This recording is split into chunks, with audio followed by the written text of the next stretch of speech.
Et on arrive à l'évolution des expected goals de l'Olympique de Marseille. Alors, il y avait ce début de saison où l'OM avait des résultats, mais ce n'était pas accompagné par, on va dire, les statistiques avancées, les expected goals. La courbe des XG pour était en dessous de celle des XG contre. La courbe s'est inversée petit à petit. Et il y a eu un progrès évident qui se voit à l'écran. Et là, il y a eu un pic grâce au succès contre l'AS Saint-Etienne. Succès qui quand même était aux XG à 6,43 à 0,96. Donc on était vraiment sur un gros succès pour les Marseillais. Et là, en fait, là, c'est le premier moment où le résultat contre Saint-Etienne est pris en compte. Et la semaine dernière, après le match contre Reims, c'est le premier moment où le résultat de contre Saint-Etienne n'est plus pris en compte. Donc vous avez cette chute assez brutale.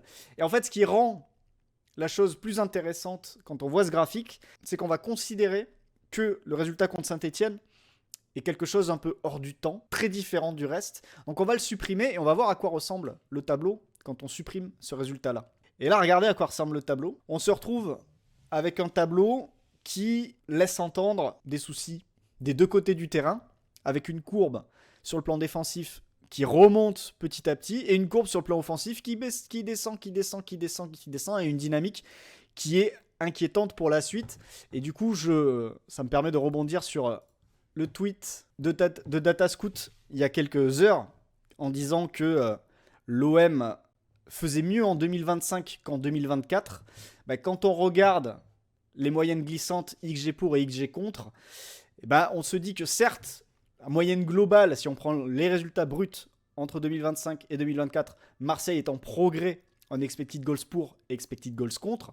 Mais quand on sort l'exception Saint-Etienne et qu'on regarde la moyenne glissante, on se rend compte que la dynamique est quand même en train de s'enrayer assez dangereusement et qu'il va peut-être falloir que Deserbi fasse quelque chose, change quelque chose. Donc ça va être quelque chose qui va nous intéresser pour la suite.